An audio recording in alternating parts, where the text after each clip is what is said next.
Imagine there's a place in our world where the known things go. Corridors lined with lockers, filled with textbooks and backpacks and snacks. That place, this place, is a high school. Sneakers skidding on freshly waxed linoleum floors, fluorescent lights gleaming overhead, the gabble of gossip, flirting in the hallway. And down this hallway, a history class. What is a fact? Start there, amongst your table. And how do you know when something is true? Discuss. Take a few minutes. Welcome to The Last Archive, the show about how we know what we know and why it seems lately hard to know anything at all. I'm Jill Lepore. This episode, we're going back to school to learn how to know what's true. Someone tell me, be brave now. What's a fact? Who wants to go first? Start me, what's a fact?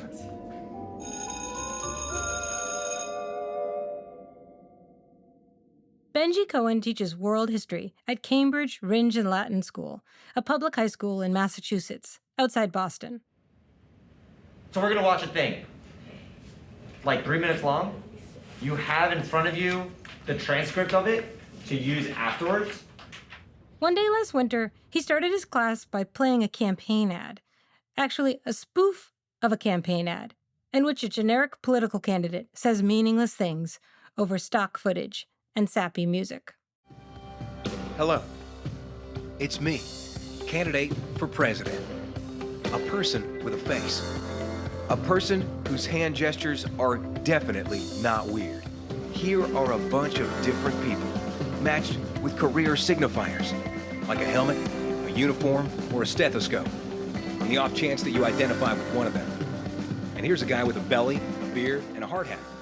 I talked to this guy, I think. The kids in Mr. Cohen's class thought this was pretty funny. Laugh out loud funny. They got it right away. They'd seen political ads their whole lives. And they get, oh my God, they so get irony. What is this ad arguing? What's it actually say? What aesthetic choices stand out to you? What does it reveal to you about American politics? And are there any factual claims here? And if so, what are they? Take 2 minutes, talk to each other, and we'll talk together. I was there in Benji Cohen's class to witness a thought experiment brought to life. An attempt in this our season of solutions to confront up close, mano a mano, the problem of political misinformation. These kids know their country is facing a lot of problems, but a lot of the election talk they hear sounds more like a fight in the hallway. You lie, no, you lie. Politicians lie, they tell big lies. This has been true for as long as there have been politicians, and it'll be true forever. Well, I'm not a crook. I experimented with marijuana a time or two, and I didn't like it, and didn't inhale. Campaign ads are full of misrepresentations. Attack ads are the worst. But even straight-up pro-candidate ads can be outrageously deceptive. And entire political campaigns, even campaigns for the White House, can be lost over these ads. Consider the time in 1988 when supporters of George H.W. Bush aired an ad attacking Massachusetts Governor Michael Dukakis for being weak on crime. Dukakis not only opposes the death penalty, he allowed first-degree murderers to have weekend passes from prison. One was Willie Horton. The ad was deceptive, but it was also effective. It's often cited as a major contributing factor for Dukakis losing his election. Or think about how, in 2004, when one ad all but accused Vietnam veteran John Kerry of treason. He betrayed us in the past. How could we be loyal to him now? This was not true, but it helped sink Kerry's campaign. To say that this has been going on for a long time isn't to say that it isn't especially terrible right now, because it is terrible. There's no real way to answer lies and misrepresentations in political ads, no effective way to fact-check them. In the broadcast era of broadcast radio and television, the FCC created a set of rules for political ads. Those rules mean that broadcasters just cannot refuse to air a political ad if it's been made by the candidate's own campaign. You might remember last season when we had a whole episode about a thing called the Fairness Doctrine, an FCC rule that made it so television and radio stations had to reflect all points of view. But that rule ended in 1987 with the end of the fairness doctrine and the rise of talk radio and partisan cable television, an era where you get stuff like this. And the rest of you feminazis, here's the deal. What I have here is a copy of Donald Trump's tax returns. We have his federal tax return for 1 year, for 2005. What we have are these 2 pages. People have tried to bring back the fairness doctrine, but it never works. It's not coming back. And even though this is a season of solutions, I have to be honest. Broadcast television and radio, cable television, I don't see a solution there when it comes to horrible political ads. The real fight, and the real possibility, too, is with social media. The FCC doesn't control political advertisements on social media. No central governing body does. There are no rules, except the ones social media companies make for themselves. Wild West, all that. And usually, I would say this is a bad thing. The internet, it loves lies. It thrives on lies, conspiracies. Lies get clicks, clicks make money. You know all about it. The thing about these companies is, they can still change how they work. They could still change how they handle political ads. They could make a new version of the fairness doctrine, something better, not a doctrine, but a practice. That's how I ended up in Benji Cohen's history classroom at Cambridge Rindge and Latin. Because who knows social media better than teenagers? Also, I'd come across an idea that I thought maybe could fix this whole mess. A while back, when the days were cold and short and COVID was in one of its peaks, I went to visit a colleague of mine, Jonathan Zittrain. He teaches at Harvard Law School, and he's the co-founder of the Berkman Klein Center for Internet and Society. I had a hunch one of Zittrain's ideas would be perfect for my season of solutions. Everyone calls Jonathan Zittrain Jay-Z. Okay, not Jay-Z as in Jay-Z and Beyonce. Jay-Z as in Jay-Z, the legal scholar. He might not be a multi-platinum Grammy winner, but Jay-Z is the man. He got into computers as a sysop on a CompuServe forum for people who love Texas Instruments. That's computer speak for moderator on a discussion board. He was in 6th grade. He's still got that anarchic early web energy and faith. He's always got these ideas that are so crazy, they just might work. This idea was really, to myself, just meant as a thought experiment that was clearly goofy, but I was just going to think it through and see where it led. And as time has gone on, it has seemed less and less goofy, or maybe it's that everything else has seemed more and more so it's the last plan standing. Zittrain said, I know how to solve political misinformation and campaign ads. Or at least he said, I have a pretty darn good idea for how to try. Imagine, in every civics or U.S. history classroom in every public high school across the country, students gathering, say, for one class period a week, to decide what political ads should be allowed on the internet. Trial by teenager. If we ask those students to have a look at the ads as they are proposed to be run on a platform like Facebook, and take a moment and see if they pass some threshold of disinformation, of lying outright, of inaccuracy, deliberate in whatever small groups they might form from among a single classroom, and then see if they can come to consensus, or if necessary, a vote on whether the ad meets a minimum standard of truthfulness. And if the students decide that it fails to, their decision sticks, and that ad will not run. And there you have it. High school students, they decide.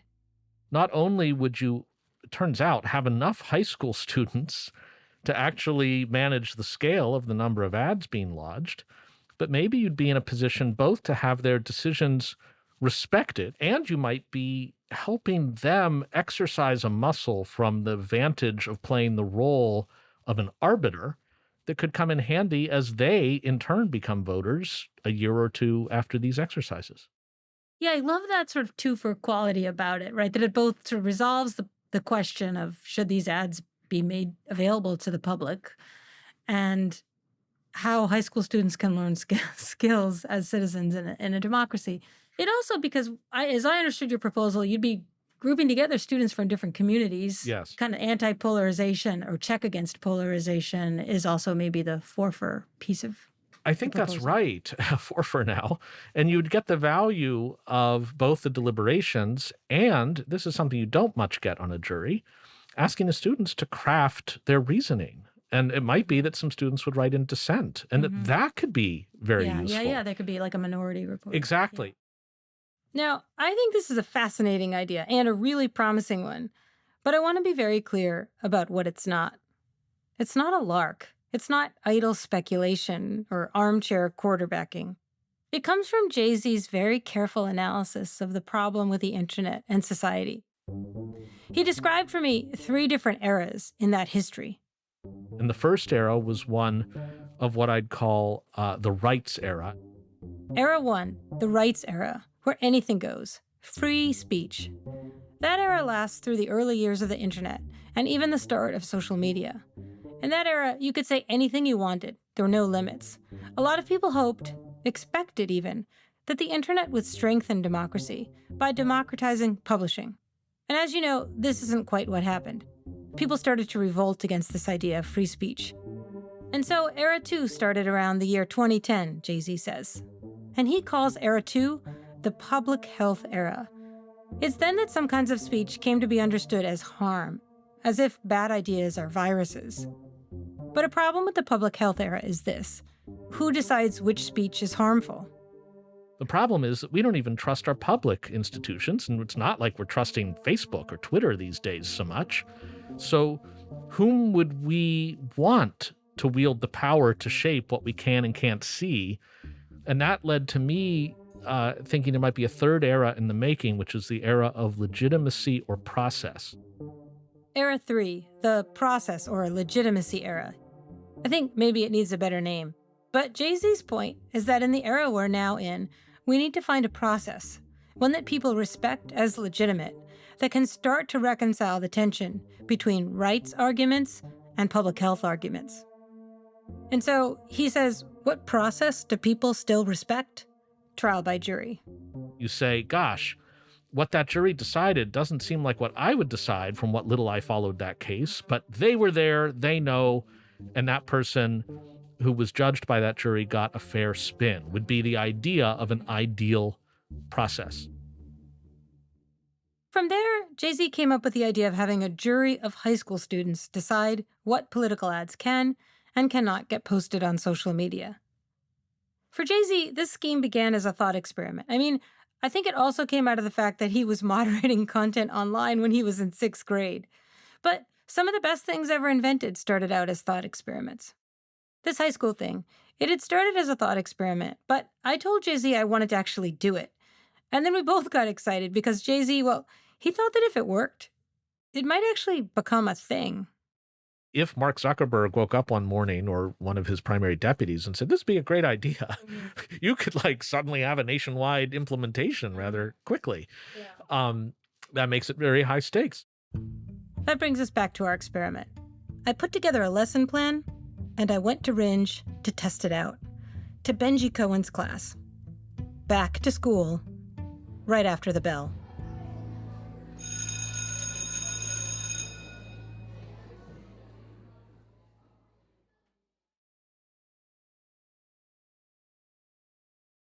For those who can't see, my room is small and has no windows.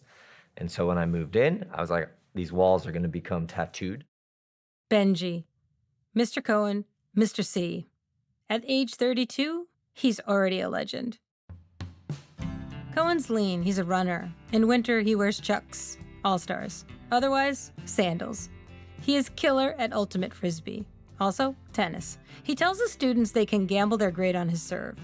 1 serve. If they can return it, he'll give them an A+. Otherwise, they flunk his class. His first year teaching, one kid who was already getting an F took him up on it. The whole class went outside, their tennis courts out front. Mr. Cohen aced him. The kid's F stood. That was 4 years ago. No one has challenged him since. The walls of his classroom are covered. There's a giant poster that reads, "Free public education is a civil right." There's a photo of James Baldwin. And pasted on all 4 walls are student projects. Some highlights include the Pizzagate board game. I teach a class about American politics and current events, and we do a unit on like conspiracy thinking and the infiltration of that into politics. And so we examined Pizzagate, and some students decided to turn it into a game. This school, Cambridge Rindge and Latin School, or Rindge as everyone calls it, is a big, citywide public school. My kids all went to Rindge. What up, Emmy? Come on, what up, Robbie? You do look a lot like your mom. The school has nearly 2,000 students. More than half of them are students of color. Kids at Rindge are native speakers of more than 20 languages. At graduation, they welcome the audience in each of those languages. I've attended that ceremony, and I can tell you everyone cries when that part happens. If you live in Cambridge, you hear about the famous people who went to Rindge.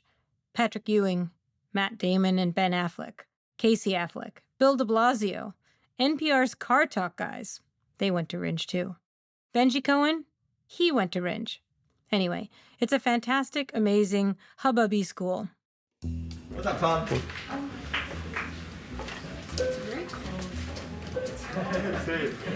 Who's seen anyone seen Isaac today?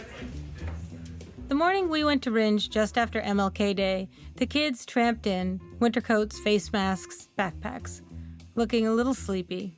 They slouched into those chairs, you know, the ones with the tennis balls on the feet. They checked TikTok, and then Mr. Cohen got started. All right, everyone, put your phones away. Welcome. Here's what we're gonna do today.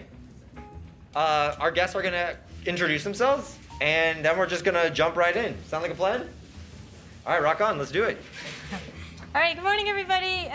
Mr. Cohen's probably told you, we're working on a podcast, and the podcast is about how people know things and know whether things are true. So thing one, there's a piece of paper at your desks. You can use it or you cannot. The first thing we want you to think about as a collective, just talk to each other, you could write notes if you want, is what is a fact? And how do you know when something is true? We wanted to figure out how kids thought about facts, opinions, beliefs. 20 or so students, mostly juniors, divided into 4 groups and sat huddled around tables pushed together, trying to write a definition for the word fact. It was a kind of beautiful chaos. Fact is like something that can be proven, like with an experiment or like with science or something. Like I feel like people get facts and opinions mixed up a lot, and like beliefs, like Ruth is a junior, plays on the basketball team. She's also part of a student-run project at Rindge whose aim is to integrate more of the Black past into the history curriculum. She seemed like a classic go-getter, front of the room, hand-raised kind of kid. Mr. Cohen nodded along, encouraging them. Then he called on a 9th grader. Anya, start me. What's a fact? So a fact is something that can be, like, proven. You have a statement that's been said, like, Benji was born on July 22nd. July 22nd, 1992 or whatever. I wish. And to prove that, he would have, like, a birth certificate to prove it, which would mean, like, you know, that's the fact. But, like, I think that's what I had on. Almost sounds like you're saying you need like a primary source. Yeah. Okay. Yeah, Okay. that. Okay, great. Good start. But then what? Mr. Cohen kept pushing them. And what's striking here, I hope you can hear it because it blew my ears right off my head, is the seriousness with which the students are taking all of this. Sure, they're messing around, but there's a real sense of solemn responsibility. That this civic exercise, maybe it matters. Maybe to their grade, okay, and maybe to their relationship to Mr. Cohen, whom they all adore. But also their relationship to one another and to themselves. They care. They really care about getting this right. From the start, they cared about that. They cared about doing it well. Mr. Cohen has this way of urging his students on. It just knocked me out. Be brave, he'll say. Go for it. Rock on.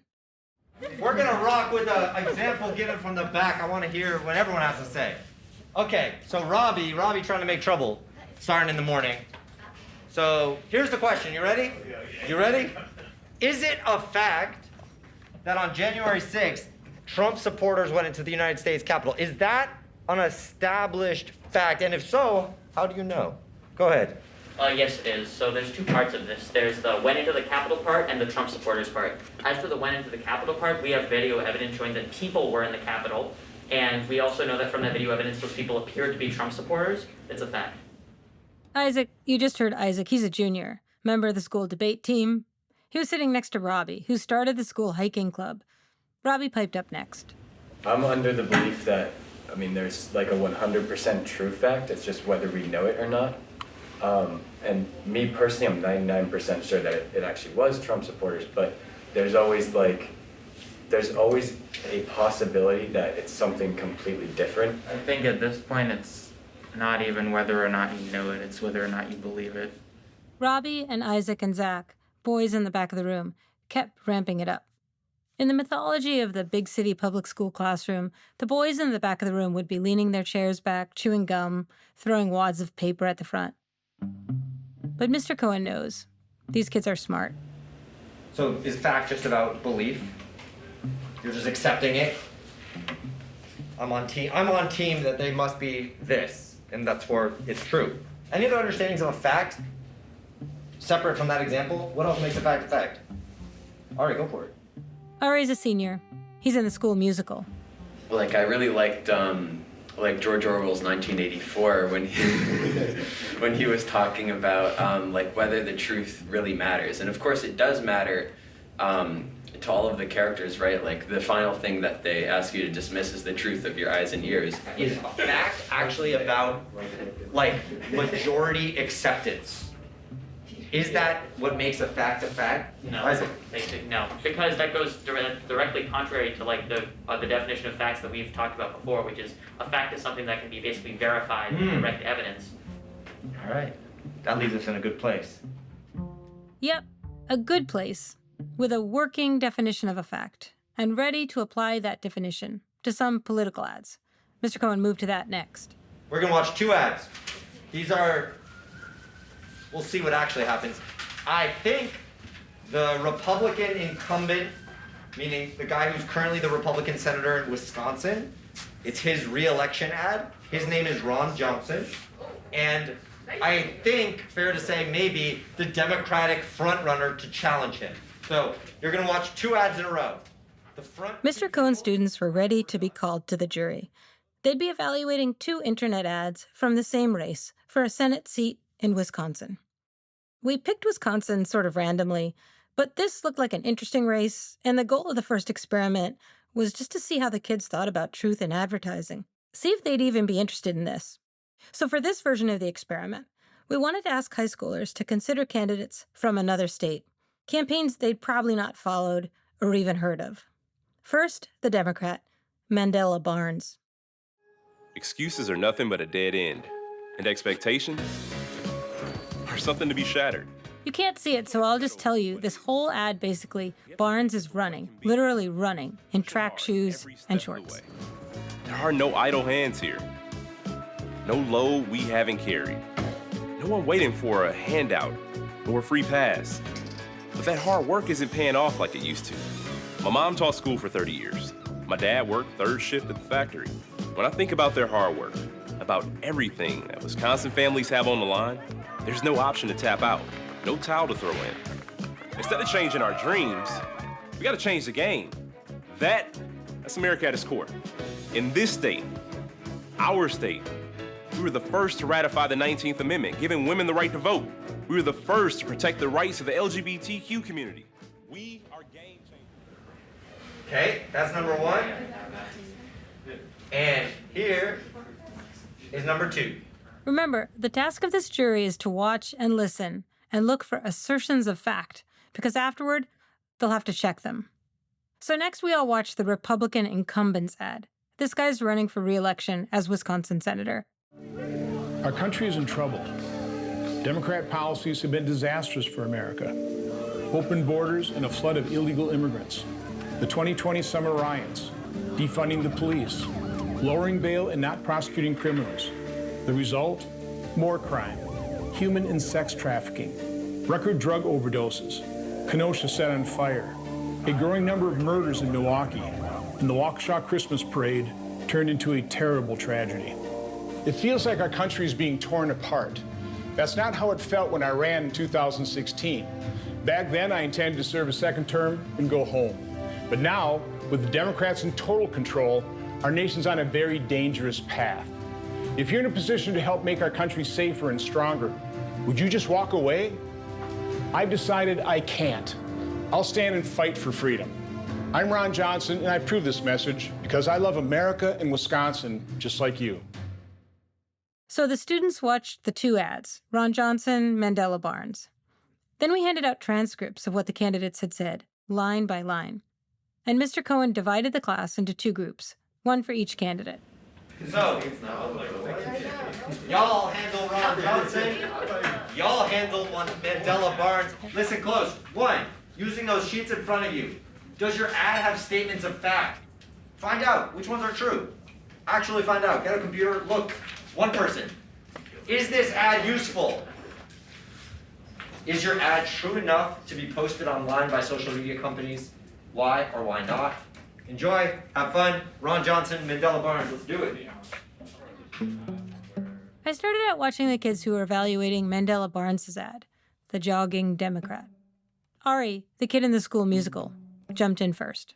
I mean, he said protect the rights of the LGBTQ community. Like, even though that's super broad, I feel like it's at least a stance, kind of. But it's still so vague I feel like that he's protecting still... workers is something that either one of them could say, like the Democrat and the Republican could both say that. mean to protect workers? Exactly right. I also thought it was odd how he said we were the first to protect the rights of the LGBTQ community, but I'm like, what does that mean? Yeah, what do you mean? Fact check that one. Candidate first. Where do you start looking for that?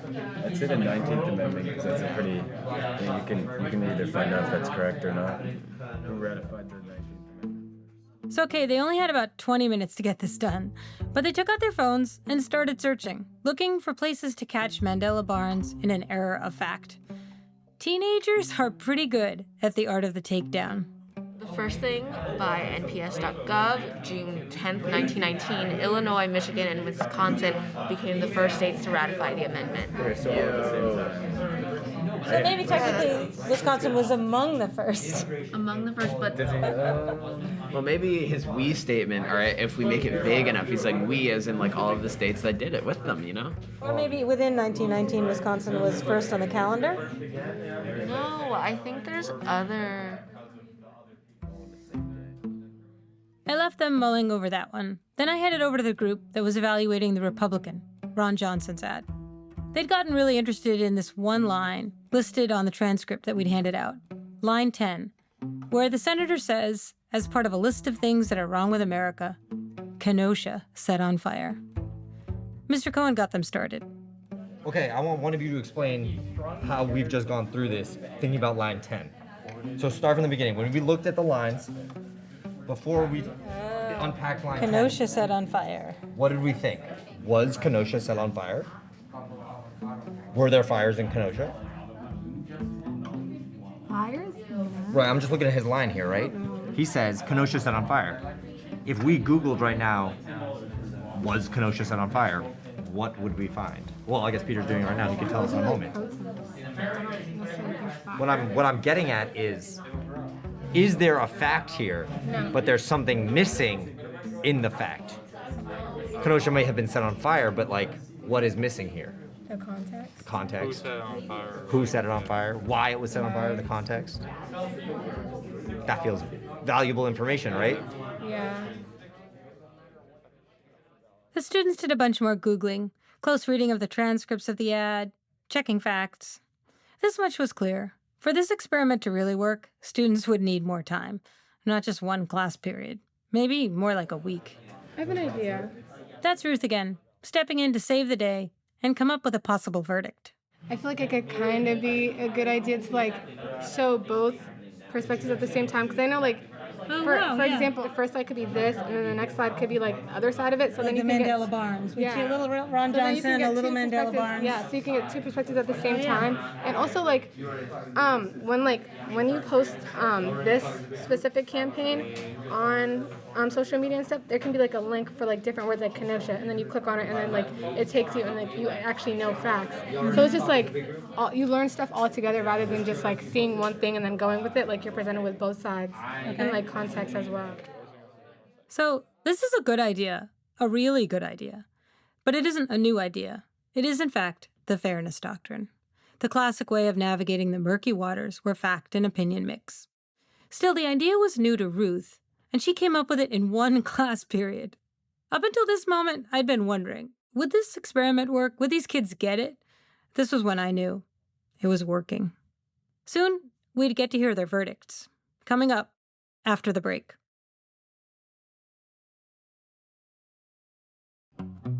The high school history students at Ringe were about the most thoughtful commentators on the problem of political misinformation that I'd ever come across.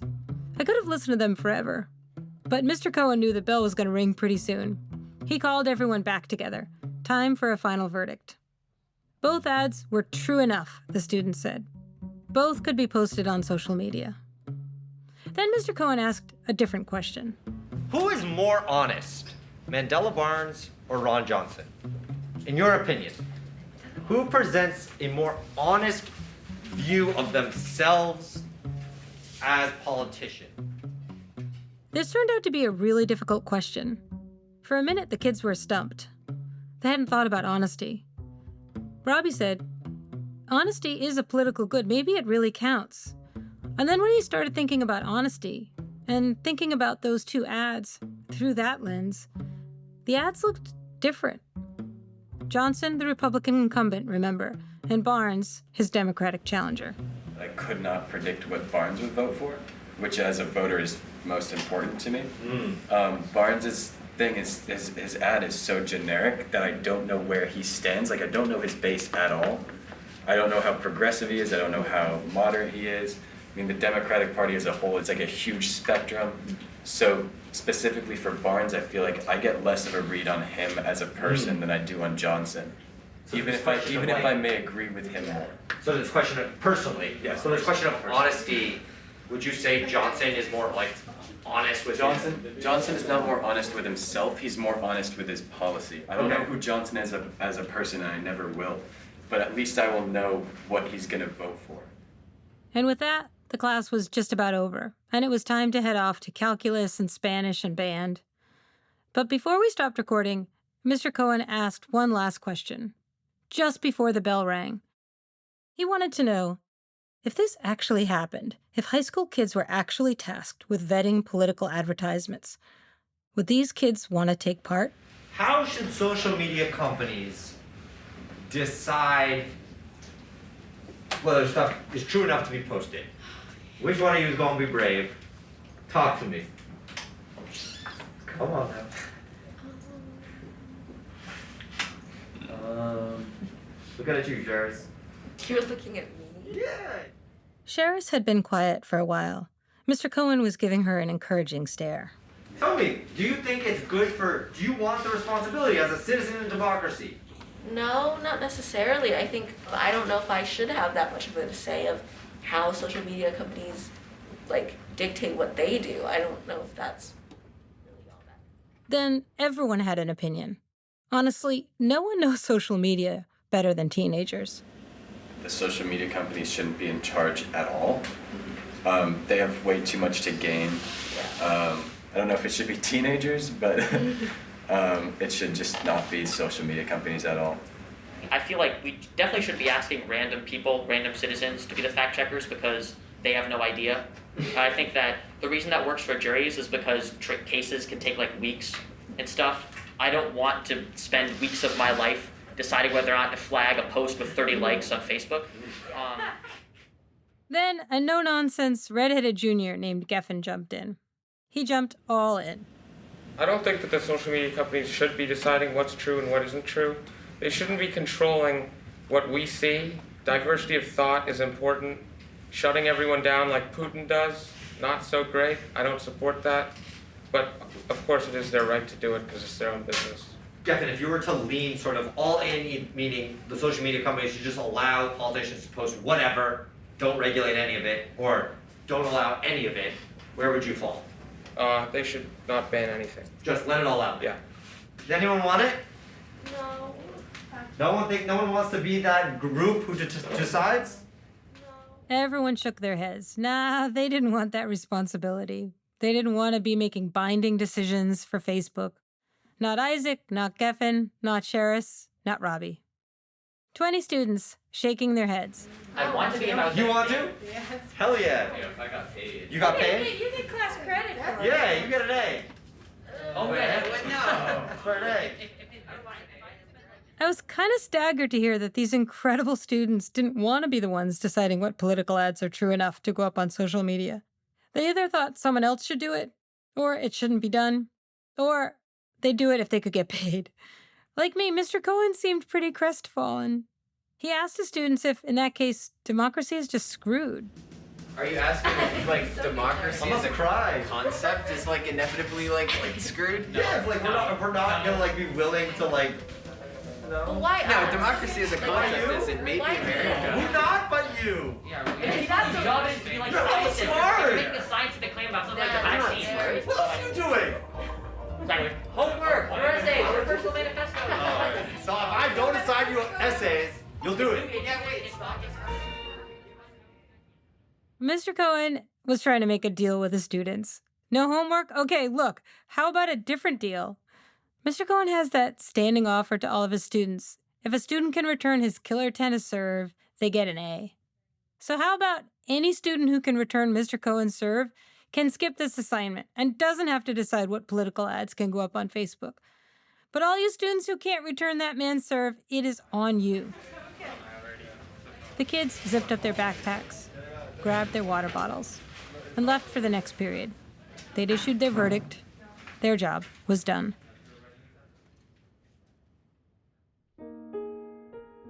In this test run, they'd set high standards, clear standards, hard rules. They challenged one another. They're willing to change their minds. These kids brought to this assignment a whole lot of savvy and energy, and they also brought an extraordinary capacity to look beyond their own views, to think about the needs of everyone, the public. My verdict?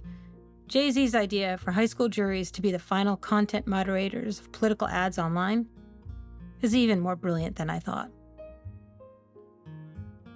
I was thinking two things when I left Benji Cohen's classroom. The first was, maybe our civic institutions still work. It felt good to spend a day in a public high school classroom and see an amazing teacher working his magic, see students being brave. We'd have to convince them that they wanted to evaluate ads, but that seemed possible. Maybe the kids were all right. The second thing I was thinking, though, was that this solution can't come quickly enough. It was winter 2022. And already the nation was gearing up for another brutal election cycle. The last presidential election, the Biden and Trump campaigns together spent more than $460 million on ads online. That's not counting all the state and local races. It seemed a safe bet that the money spent on online ads was only growing, and so were the lies. So I'll be honest. I tried this at first because we were working on the new season of our show, and I wanted to do an episode on political misinformation. And this was just a very provocative proposal. But now I'd gone full mad social scientist. I'd become convinced that Jonathan Zittrain's idea was a great one, but I knew I hadn't sufficiently proven that it could work. And Jay-Z was right. If Mark Zuckerberg decided to run with this, it could be policy in a few months. So I went back to the lab. There were two things I needed to fix. First, one class period was not enough time for students to properly fact-check an ad. Second, what if this class was a one-off due to the genius of Mr. Cohen? Everything in his classroom, from the stuff on the walls to his voice, said, "You are here to listen to one another and to learn and to care and to do good and to be brave." So to really test this idea, I figured I needed to try it out at a bigger scale. Different people, different place, teachers I don't know, schools I wasn't familiar with. I also wanted to try out a longer version with more ads and giving students more time to do the research. And then most of all, I wanted to mix things up and add another crucial element of Jonathan Zittrain's idea: political differences on the teen jury. It's not that there weren't differences at Ringe, there were, but not enough differences. I needed to ask students in two different schools to evaluate the same ads. Students in two high schools in two very different states. Next time on The Last Archive, trial by high school, take two. A whole other level, across state lines. Dueling schools. The March Madness, the World Series, the Olympic Games of fact-checking.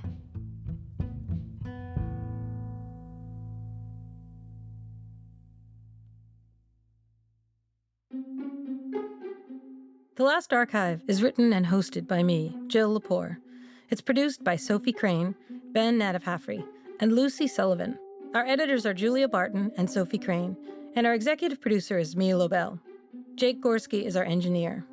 Fact-checking by Amy Gaines. Original music by Matthias Bossi and John Evans of Stellwagen Symphonet. Our research assistant is Mia Hazra. Our foolproof player is Robert Ricotta. Many of our sound effects are from Harry Jeanette Jr. and the Star Jeanette Foundation. Special thanks to Benji Cohen and the Cambridge Ringe and Latin High School. The Last Archive is a production of Pushkin Industries.